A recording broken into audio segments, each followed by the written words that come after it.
Halo, selamat datang di The Deep Dive. Kali ini kita mau bongkar satu panduan penting nih. Awalnya sih buat orang tua, tapi isinya wah relevan banget buat siapa aja yang peduli. Sumber kita, sebuah buku panduan praktis, isinya soal cara ngobrolin penyalahgunaan narkoba. Jadi misi kita kali ini apa? Ya menyaring intisari paling penting dari panduan ini buat Anda. Tujuannya biar Anda paham resiko narkoba, dan yang lebih penting lagi, cara ngomonginnya secara efektif. Entah itu ke anak remaja Anda, keponakan, atau ya siapa aja lah di sekitar Anda. Anggap aja ini jalan pintas buat ngertiin topik sensitif ini. Betul sekali. Dan meskipun targetnya orang tua ya, prinsip komunikasinya itu bisa dipakai buat topik sulit apapun sebenarnya. Kuncinya itu membangun pemahaman, bukan malah menghakimi gitu. Oke, mari kita bedah ya. Mulai dari yang dasar dulu. Jadi panduan ini jelasin kalau narkoba itu zat kimia yang ya mengubah cara kerja tubuh kita. Ada yang legal kayak obat resep, alkohol, rokok gitu. Ada juga yang ilegal ya kayak ganja, heroin, kokain, dan macam-macam lagi. Nah, poin penting buat Anda nih. Legal itu nggak otomatis aman loh, apalagi kalau disalahgunakan atau dipakai sama anak di bawah umur. Itu bahaya. Nah, yang menarik juga nih, panduan ini benar-benar nekenin bahaya narkoba ilegal, terutama ke otak sama organ vital remaja yang kan masih berkembang ya. Ada beberapa istilah kunci sih biar kebayang efeknya, kayak addiction atau kecanduan. Itu ketergantungan fisik mental yang susah banget dikontrol. Oh, oke. Terus ada stimulan, contohnya kokain. Itu bisa memacu jantung sama pikiran, bahaya banget. Ada juga depresan, kayak heroin. Nah, ini malah memperlambat fungsi vital tubuh, bisa fatal gitu loh. Penyalahgunaan ini jelas banget bisa ngerusak prestasi sama kemampuan ambil keputusan. Lantas, kenapa sih orang, terutama anak muda, bisa tertarik nyoba? Penulisnya nyebut beberapa hal sih, rasa ingin tahu, terus tekanan dari teman-temannya, atau mungkin ya lari dari masalah. Nah, ini nih salah satu insight penting dari sumber ini, mungkin bikin Anda kaget. Bahaya terbesarnya itu seringkali bukan info salah dari luar, tapi justru kekosongan info dari Anda. Maksudnya? Iya, diemnya Anda itu bisa jadi malah bikin mereka cari jawaban atau pelarian di tempat yang salah gitu. Bener juga ya. Terus, kapan waktu yang pas buat ngobrolin ini? Buku ini nyaranin pas momennya lagi santai aja, Anda sama anak atau lawan bicara lagi rileks, nggak buru-buru, nggak banyak gangguan.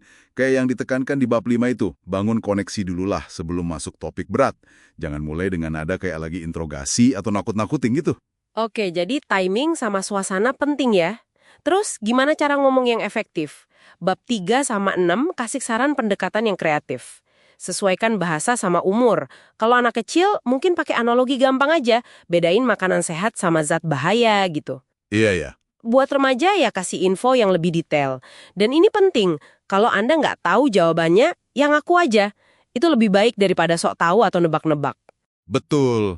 Dan panduan ini juga nekenin pentingnya kita nanemin nilai-nilai keluarga secara jelas. Contohnya bilang, di keluarga kita, kesehatan itu penting. Jadi kita hindari zat berbahaya. Gitu. Terus bahas juga soal tekanan teman sebaya secara terbuka. Bantu mereka ngenalin mana teman yang baik, mana yang kurang baik. Jadi nggak cuma ngelarang ya, tapi ngasih pemahaman. Iya, dan yang nggak kalah penting, ini ada di bab 10. Kita harus jadi teladan.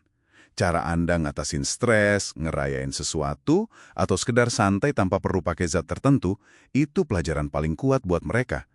Bahkan nih, kalau Anda punya pengalaman buruk di masa lalu, bab 11 nyaranin kalau terbuka dan minta maaf, itu bisa jadi langkah penting juga. Wah, menarik ya. Nah, ngumbangin manfaatnya nih, bab 4 sama 9 juga jelasin keuntungan hidup tanpa narkoba. Keuntungannya nyata banget, hubungan keluarga lebih enak, stres lebih gampang diatur, bisa fokus ke hal positif kayak hobi atau prestasi. Secara fisik juga jelas ya. Betul, fisik jelas lebih sehat, hati, otak, jantung, semua lebih aman. Kesehatan mental juga lebih stabil pastinya. Ada satu poin penting lagi dari bab 9 yang perlu digarisbawahi nih. Buat sebagian orang, berhenti pakai narkoba itu mungkin bisa. Tapi tantangan sebenarnya itu seringkali gimana menjalani hidup setelahnya biar gak balik lagi.